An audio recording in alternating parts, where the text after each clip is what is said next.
welcome back to another episode of In Depth. My name is Luke Hardacre, and I'm a surf coach at Ombi.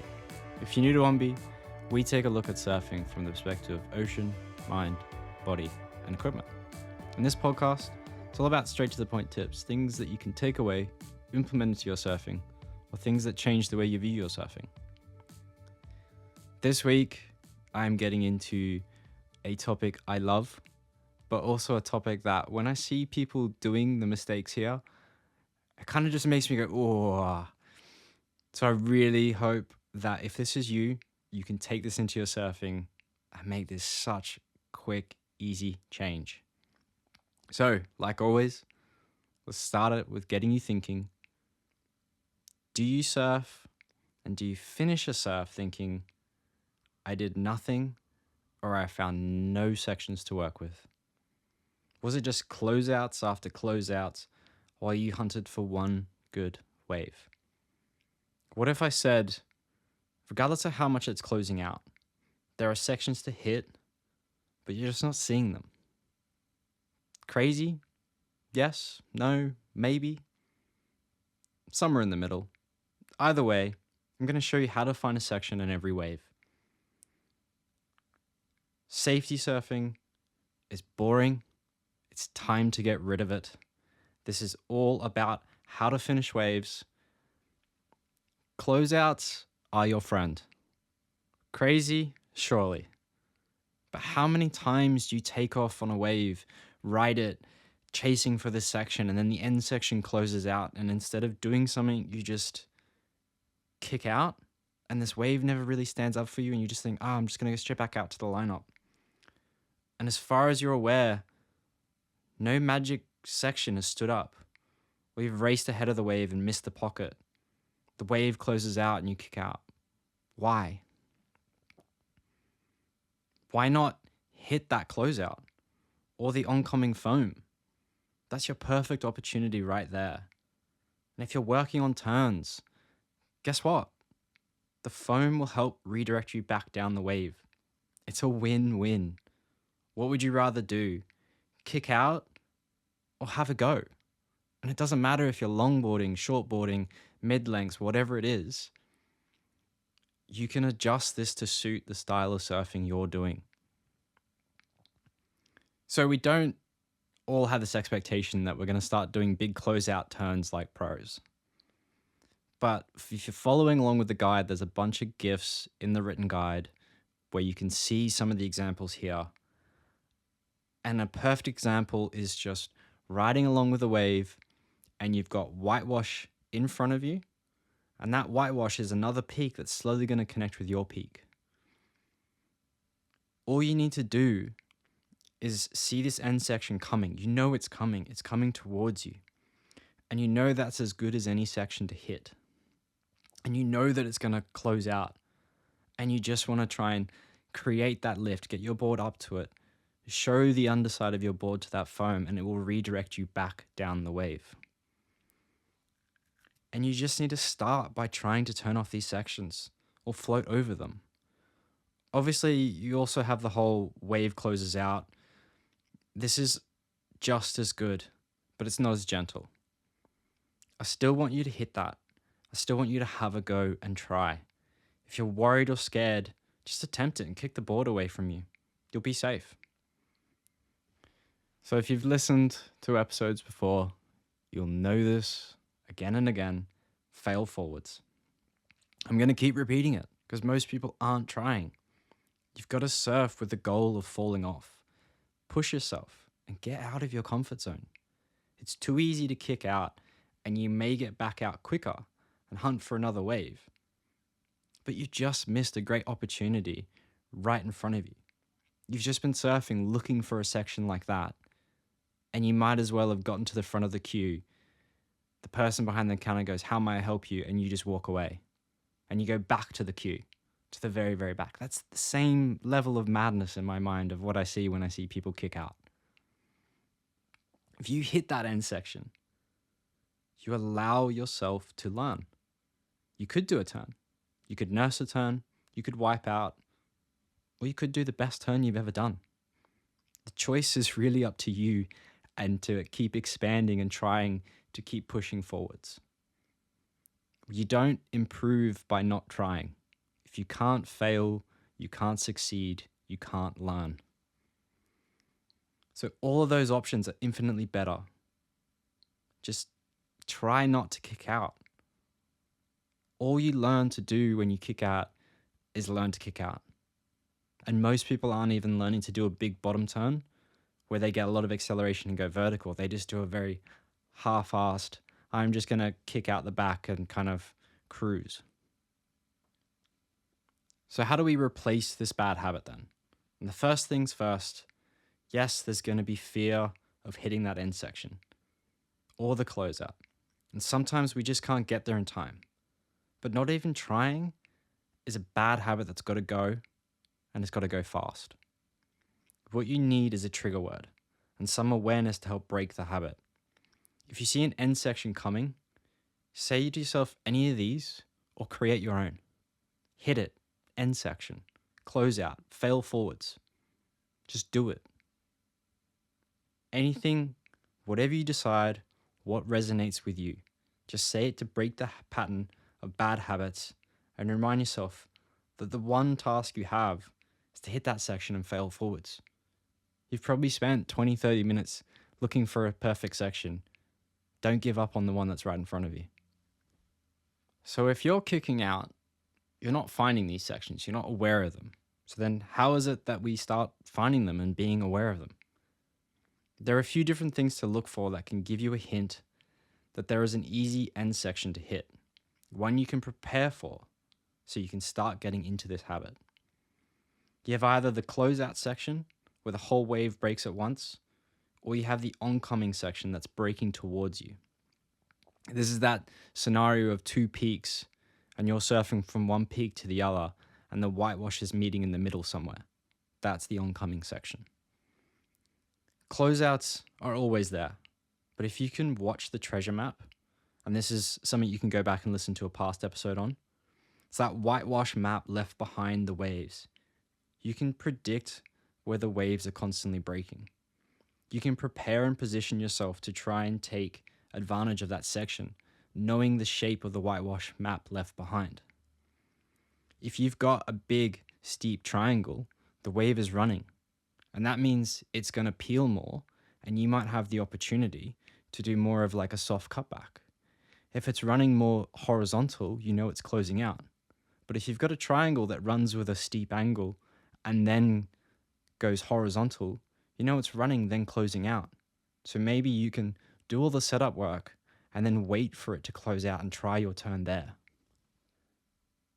Doing this will mainly set the mindset for you to go, okay, the wave might do this, and I want to do this or that, or it's what I'm trying to do, so I can use that to my advantage.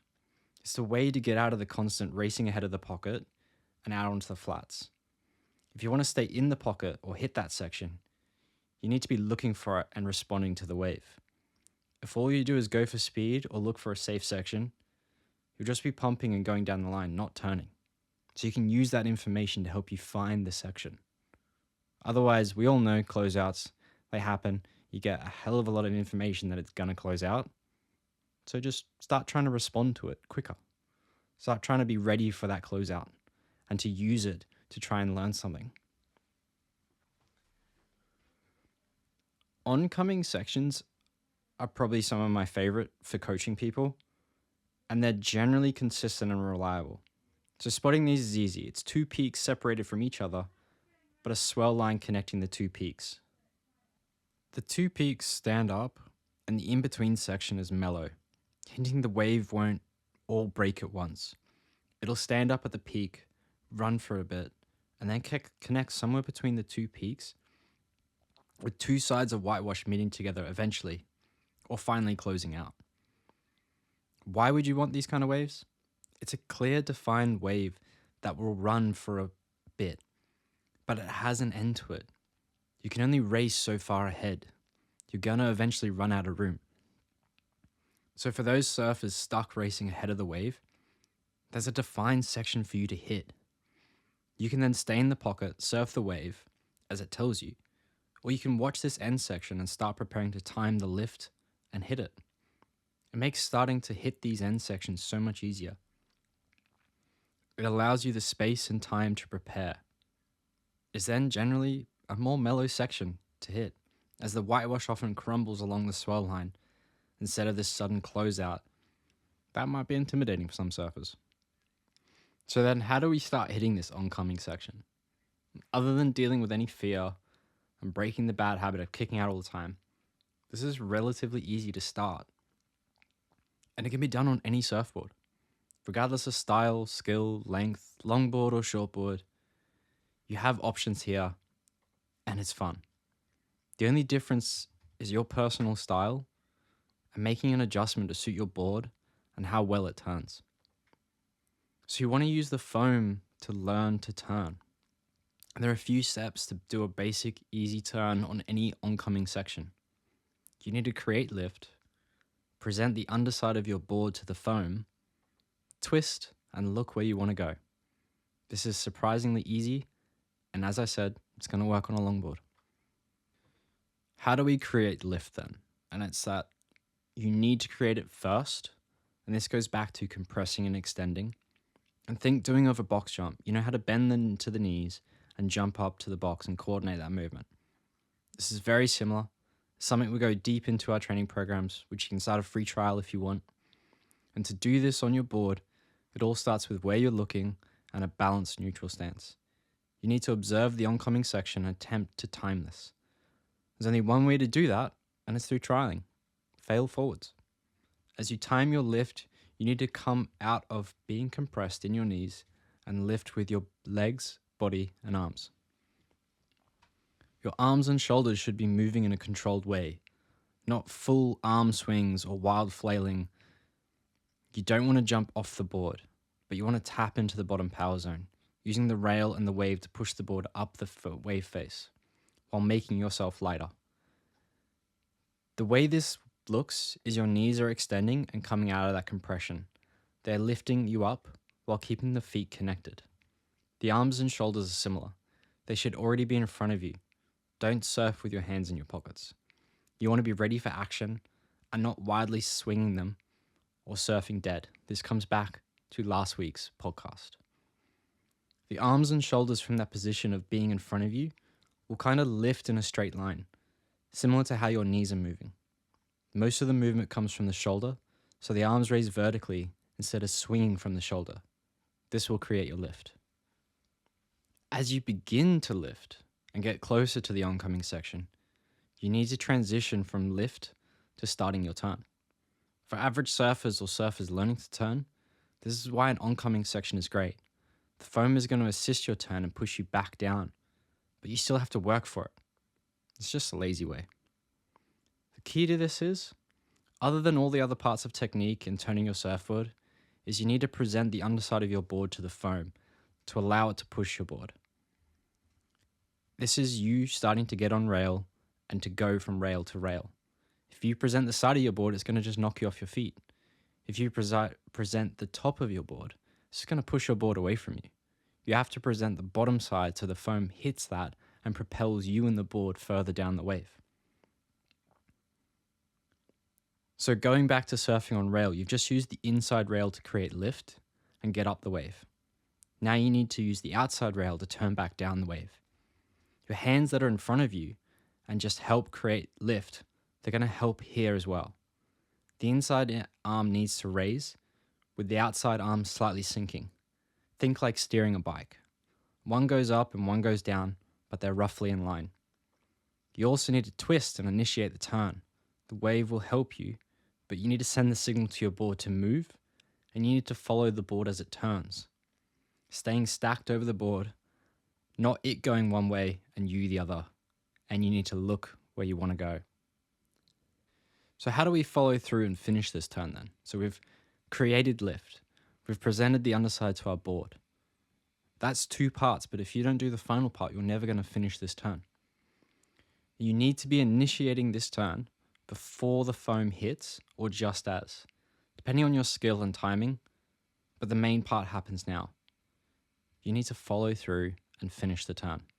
There's a whole other podcast about this, but you need to twist and a coordinated movement with the upper and lower body in sync, not wild flailing arms, and most importantly, eyes looking where you want to go. So what you need to do is look back down the wave and twist your body to turn. You want your twist to be connected from the eyes and shoulders to the waist and all the way down to your feet, knees, ankles, everything. This ensures the movement is coordinated and the twist and power you generate in the hips is connected to your board and you're stacked in a comfortable and balanced stance. If the twist doesn't make it to your feet, your board won't do much and you'll just be flailing your arms. This is a very simple breakdown of the movement. It's by no means a high performance surfing maneuver, but it's the step a lot of surfers need to start doing more turns and working through the turns as well as understanding the feeling and movement.